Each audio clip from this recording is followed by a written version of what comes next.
Hi, I'm Judith, and thank you for joining me on Jamaicans.com for Shelf Life.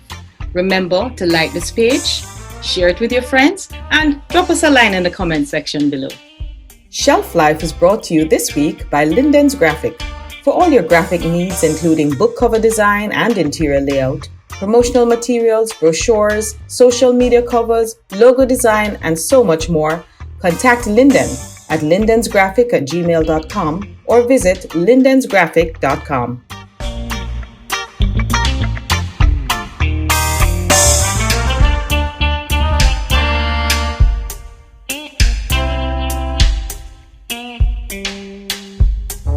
Welcome to Shelf Life, the show where we talk about books, we have conversations with Caribbean authors, poets, and more. And this week on Shelf Life, I'm having a conversation with somebody I'm honored to call my friend, Fabian Thomas. He's a transformational trainer, a life and corporate coach, motivational speaker, actor, singer, dancer, and the creator of Tribe Sang Kofo. Fabian and I met in the poetry circles in the early 2000s, and we instantly became friends. But our friendship really got tight when we started Independent Voices Literary Fair in 2010, I think it was. And the only voice I could imagine on that stage as MC was Fabian Thomas.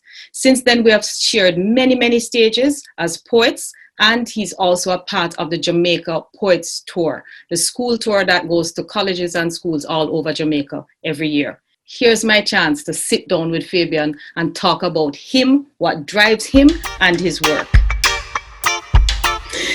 Hi, Fabian. Welcome to Shelf Life. So good to see you. What you been up to in this COVID time? You know, I'm giving thanks. I keep saying to people, in the COVIDity of it all, I'm grateful. Some rough patches, loss of income, time with yourself, adjusting to this new norm. But there's so many powerful resonances and spaces to contemplate and recreate and reframe. So I'm grateful. It is unprecedented, unlike anything we've ever seen. I think it took a while for us to adjust to that, and some people still are, because it's this, what do I do with this? What does this mean? But amidst it all, I'm grateful for the lessons and the possibilities. Yes, and for us creative people, the possibilities really are endless. We just had to learn how to adjust, learn how to pivot, to use a good buzzword, how to pivot into this situation and make it work for us. Yeah. And so here we are on Zoom, having a perfectly good conversation that we would have had face-to-face anyway. And yes, it's really good. But I'm very happy to have you on Shelf Life because you have a work, new thought, new word, and I want to talk about that. But before we get to there, I told everybody a little bit about our origins, that we go back to the days of Independent Voices, which I so miss and so loved having you on Independent Voices. What was that for you in terms of, did that really help you in any way to propel you forward, being a part of Independent Voices? It definitely did, I'm going to say in two ways. Just the whole experience of bringing independent writers together, that this was a thing, that this was possible, that you did not have to be published, you did not have to know how you're going to get published, that you could self-publish, was, I think, something you put firmly in my reality. Good. And not just because you had done it, but because of what Independent Voices was and the people who came out. It was like, this is a real actual thing that is possible. And we're going to do it again. Yes. And the other thing is, I say, some people, when you meet them, your soul recognizes them. Ah, I like that. Even though you may not have met them on the human plane before. Wow. And you are one of those people. My soul recognized you. Wow. And this is why you are transformational coach. I know this woman. My soul knows her because your warmth and your graciousness, but also that you're like a warrior. When you get something done, but you do it with such grace, and you pull people in. Oh. And again, when you do that, without sometimes even realizing, you create possibilities for other people. Because you start to say, well, if Judith can do all of this, if she and Michael can find time in their life, if we do this, what can I do? And I thank you for that. So my soul recognized you, and I said, this lady and I are kindred souls. Thank you so much for that. It's always good to know that we are making a difference, and you do very much the same, very, very much the same with all the work that you do. And I've watched you grow over the years, and I'm so proud to call you my friend. But before we actually get into the book itself, your passion for what you do, your passion for people, for changing lives, where did that come from? Is that something that your parents taught you, or is that something just inside of you, or somebody influenced you in? It's a mixture of things. I believe everybody comes to do our work, all of us. Mm-hmm. We get a spiritual assignment to do our work. And I think part of our life's journey is to find out what that is. And there's several things to do. And I think when you find it, there's no feeling like it. And if you're lucky, your life and your upbringing prepares you for that. Oh. And so my parents were I was born in England. Oh, okay. So you're British. Mm-hmm. My parents were very clear. We're not from here, and they don't want us here, and we don't want to be here. We'll go back how we are. So as a child in England, I hear about Milo and cockroach and Brown's house, where my mother is from. And then they came back when I was 7. So this sense of belonging somewhere distinct impacted me, imprinted me from then. My father's always also very kind of activist and conscious. So the idea about thought and rights and belonging and Black power and Black consciousness was something that my father instilled in me. He also, the conversation, my family, we always sat and had dinner together, not just on weekends. So the art of having conversation, even when you vex with each other, was a real thing for me. Then I'm going to say school, between Calabar High School and the University of the West Indies. I'm glad Spirit nudged me and said, pay attention to these teachers that you have. So when I was young at Calabar, I don't think some of the impact hit me. In fact, I'm just writing my 3rd book now, finished. So a teacher of mine who taught me literature is the one who gifted me with the idea of using my voice as an instrument. Because whenever the top 2 grades, she'd make us read them out loud in class. And she said, it sounds better when you read it out loud, I'm giving you 5% more. So this idea of performing, but also, high school and being on the magazine committee and student council and that sense of community and people. And in university, I just had this array of teachers who were teaching me life, not just lessons. So, when you have Agri Brown, Don Anderson, Leonie Forbes, Faye Ellington, Margaret Newland, Catherine Shields, Victor Chang, Mervyn Morris, Caroline Cooper, you can't really pay for that, And then I had theater that embraced me at an early age, when I touched stage in my first production at Ewing, and theater people again. So this sense of community and nurturing people and watching how people functioned. I had the blessing of working with Miss Lou when she came back to re-record some stuff. And I kept saying, Miss Lou taught us not just culture and language, but how to be a good person. Miss Lou looked you dead in your eye. She spoke to you like there was nobody else in the room or in the world. And her warmth, and I drank that stuff in, and I think it translated to how I show up in the world. Wow. Yes, it really does make a difference. And you talked about your literature teacher. And I remember when I published my first novel, not my first book, but my first novel, I actually went back to Montego Bay and did an event. And I invited Mrs. Pearson to come to that event because she did something for me that no other teacher had done that made such a difference in my life. And what she did was she gave me a C on an essay. Of course, me did Bex, because no way am I supposed to get a C, because I can't do maths, but I can write. So, so I went to her and I was quite upset. And then, Mrs. Pearson, how could you give me a C? This was good work. And she said, yes, but it was not your A work. She said to me, if so-and-so had brought this, they may have gotten an A. But this is not your A work. If you want an A, you need to go back, rewrite it, and give me your A work. And that changed my entire writing life. Dr. Chang did that to me at Ewing. Dr. Chang, me, if I egg me in the red, so I rush and throw the essay together, And he had a way, when he was handing out the essay in tutorial, you know, say your man not so good if him keep your essay till last.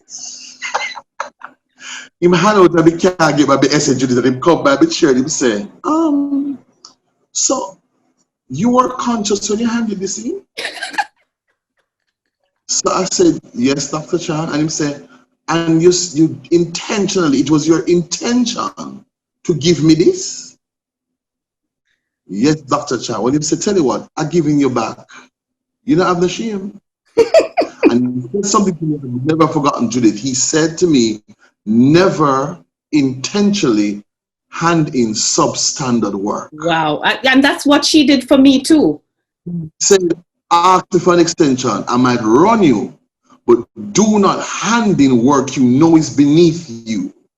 Wow. Ask for an extension. And he gave it back to me. He said, take it and go fix it. You have until 3 o'clock. And I did. And I got my A. Mm-hmm. He said, no, sir. He said, I'm not accepting this from you.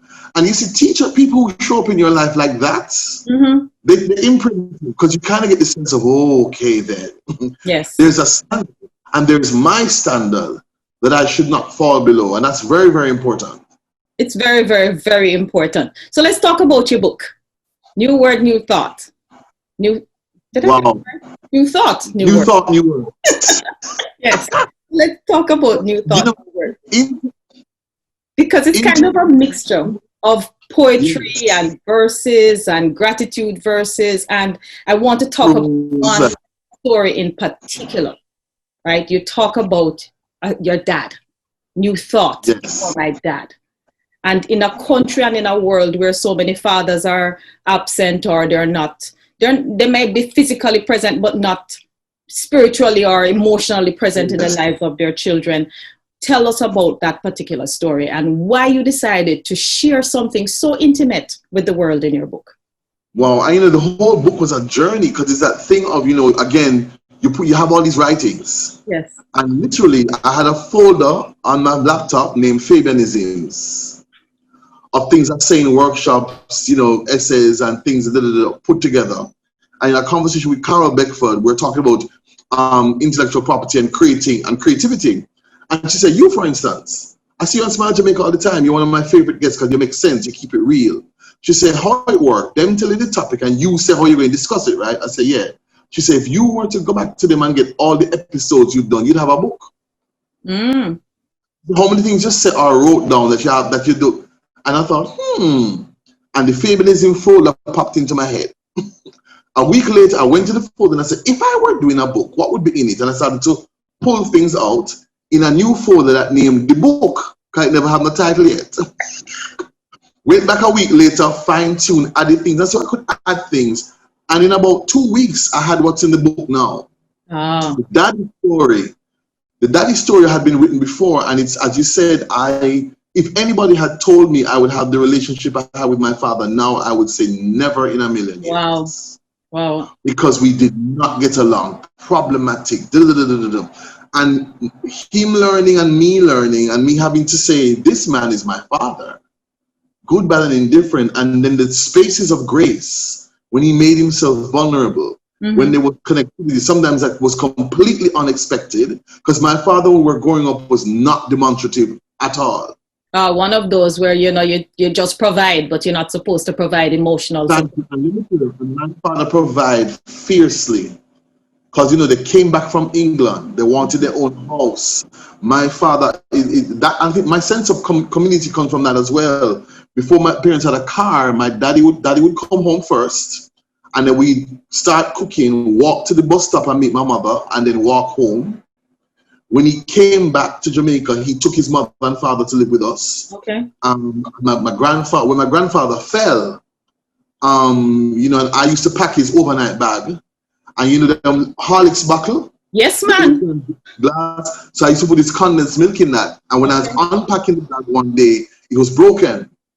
Okay. And I said, Grandpa, what happened? And he said, I did fall. And he had a thing on his head. And my father marched straight up to him work and tell him, say, I'm not coming back. Wow. So he was this provider and protector. But the demonstrativeness came later. And I drank it up like a tonic and said, okay, let me put the issues and the fights and the disagreements you had aside and opened this door to meet my father anew. And let me tell you, Judith, it is the most, as he's gotten older, very demonstrative, tell the same love, I cry. My sisters were here, them said, Daddy keeps crying. I said, whose father? Which daddy? Who? And so I said, I have to capture this, I have to write this down. And then I said, when I was putting the book together, I said, I had to embrace a new thought about my father. Yes, that's what it was. Here's the beautiful thing, Judith. My father, is so proud of the story. He loves it. It is a beautiful story. He loves it. It is my favorite story in the book. And a lot of people say that and the one, Joan McDonald, the lady Joan McDonald, the one where I walked over the grocery when I was broke. Yes. She called it the Damascus Walk. Yes. So she said that and the one. A lot of people, as you said, because there's such a thing around fatherhood and black fatherhood. Yes. Not in Jamaica, but all over. And again, it's slavery, the separation. Yes. We have to reintroduce. I have an essay called Reframing the Narrative of Black Fatherhood.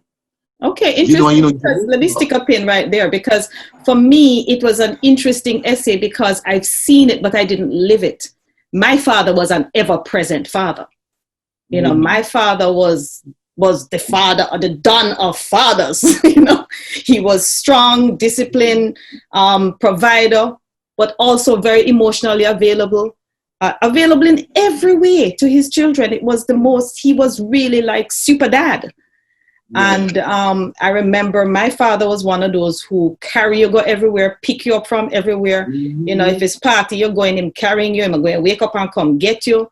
And because he just had this thing that nobody now kill you off a road.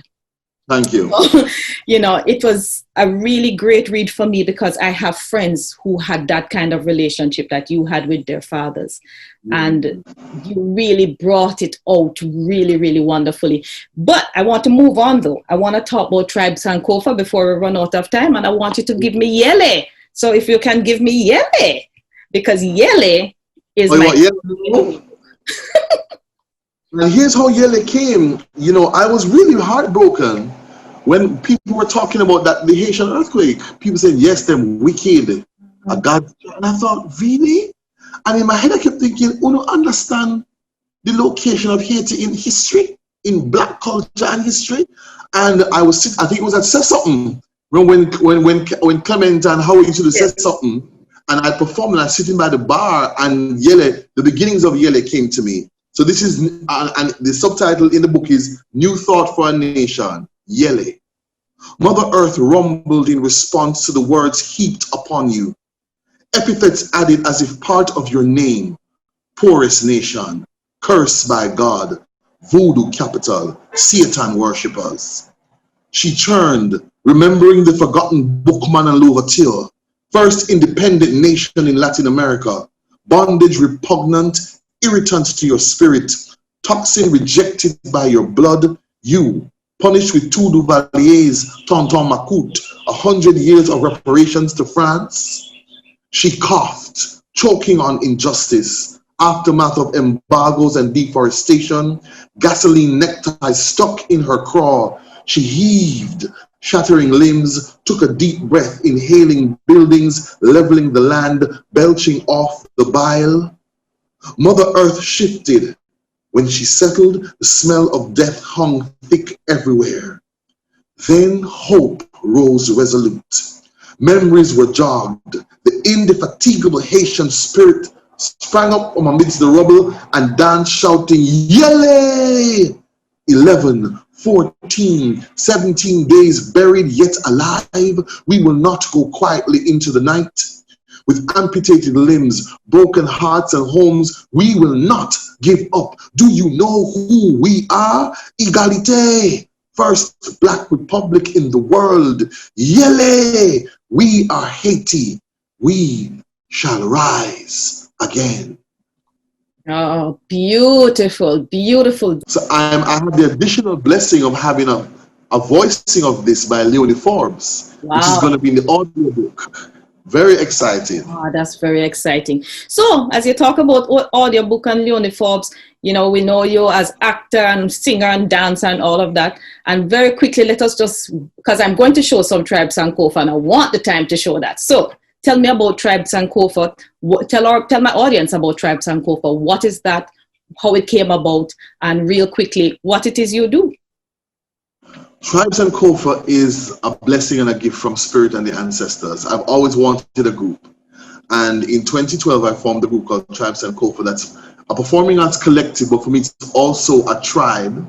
It's a healing space and a nurturing space, because I'm as concerned about who we are off stage as who we are on stage.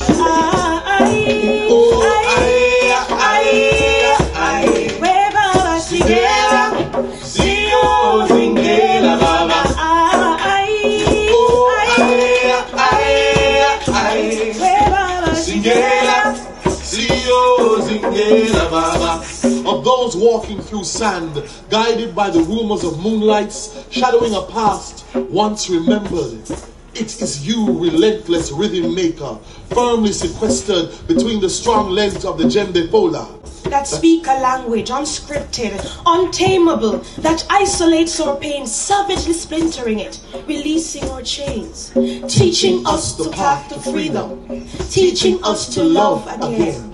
It is you, Djembe, Ashe. I wanted a space where people can be authentic, stand in their truth, be seen, be naked, broken, and be loved. And for the space and the work and the art we do to heal and transform people. And we're known for spoken word, but I call us an all-inclusive company. We act, we sing, we dance, we do everything. I have a new dispensation, people come and go. And one of the biggest blessings is to have former tribers say, boy, sir, this has changed my life. People who they are foreign, and because of technology, say, sir, don't take any group, we're still in a tribe. I imagine Nanny unhinging her jaw, reaching inside her chest, grasping the Jamaican flag, pulling it through her throat, unfurled, perfect. Snapping her mandible back in place, I see her holding our flag high above her wrapped head, silently mouthing, free. And it echoing across the island to the top of Blue Mountain Peak, rolling down into all the rivers, making the water sweet, crystal clear.